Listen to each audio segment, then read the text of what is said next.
Hi kids, today what we're going to do is we are going to begin our first enrichment project using Legos.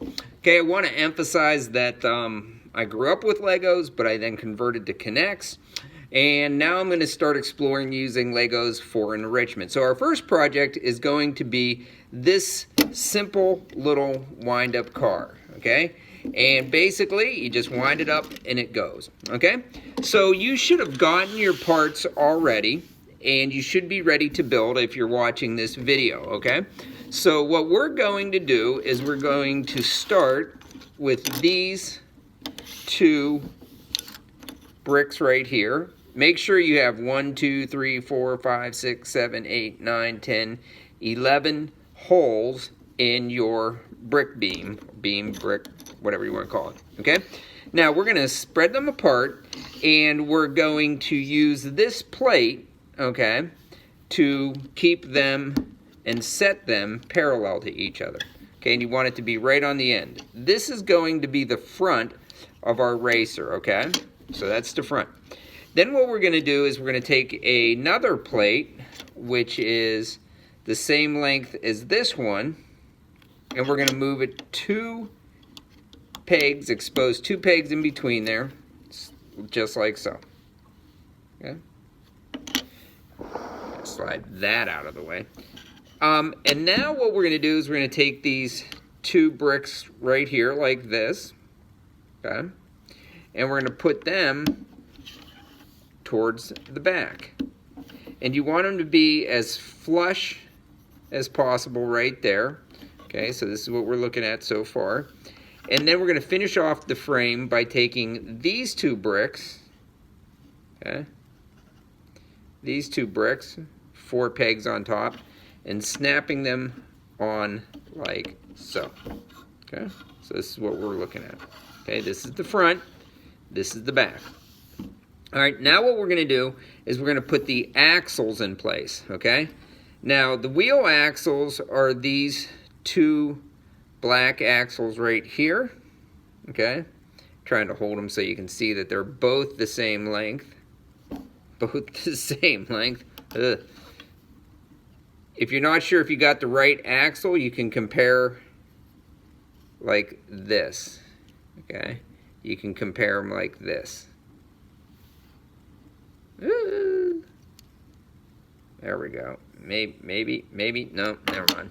Anyways, your axle should be this long. So when you put it on the edge of the back of your car, you should have 3 holes completely exposed, 3.5, okay?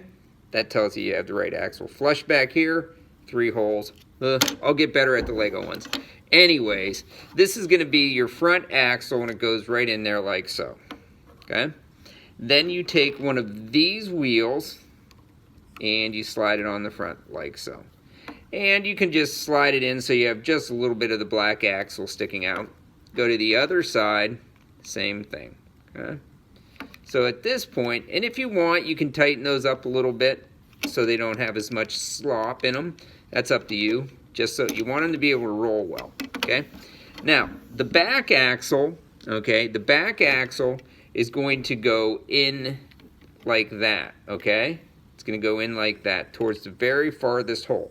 But before you do that, okay, you need to put this smaller gear on there, okay?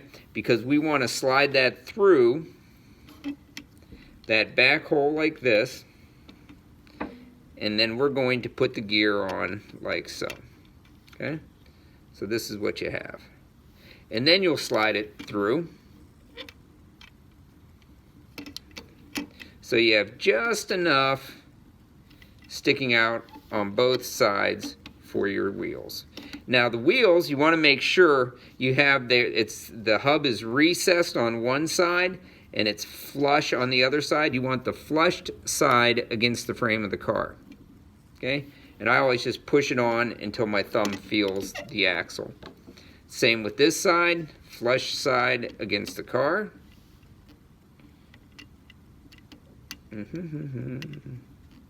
There we go. And there you have your vehicle, okay? So now it's pretty much ready to roll, okay? But we need to put the rubber band axle in, okay? Now, before you do that, okay, you need to take this little barrel, I call it a barrel spacer, and you need to slide it onto your axle like so, okay? And it should slide on just far enough so that it would be able to go to the other side of this blue when you slide it in, okay? Now, when you do that, you might have to take off a part or two. I'm going to take this part off. I'm going to slide my gray axle on like that, and then I'm going to put this blue piece back on there like so.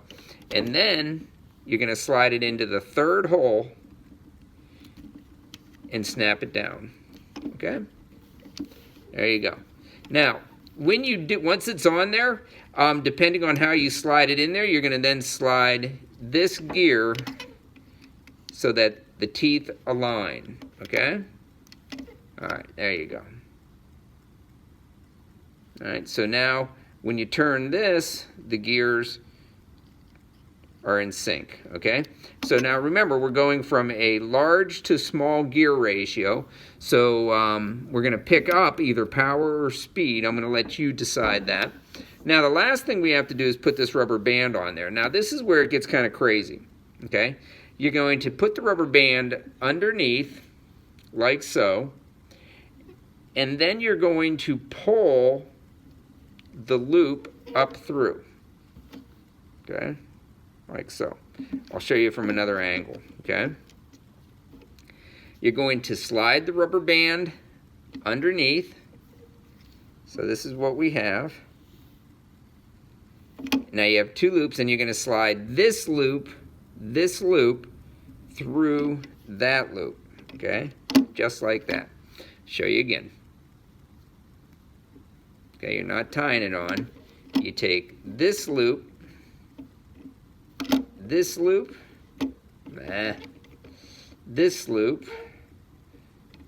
put it over the other loop, and then just pull that loop through. Okay? So this is what you're looking at.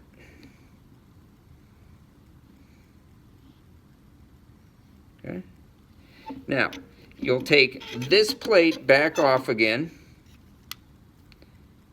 and then put it back on with the rubber band on it, like so. Okay? And then all you have to do is wind your car up. Now, when you wind it up, you may have to hold the rubber band and let it catch, but when you wind it up and then let it go, it will roll. Okay? And so once it gets, okay? Once it gets broke in, it'll roll pretty freely, and you might need to adjust a few things here or there to get it working. But there you go. There is our first rubber band racer from Lego, and good luck. Take the quiz and then do the little lab that we have set up for you.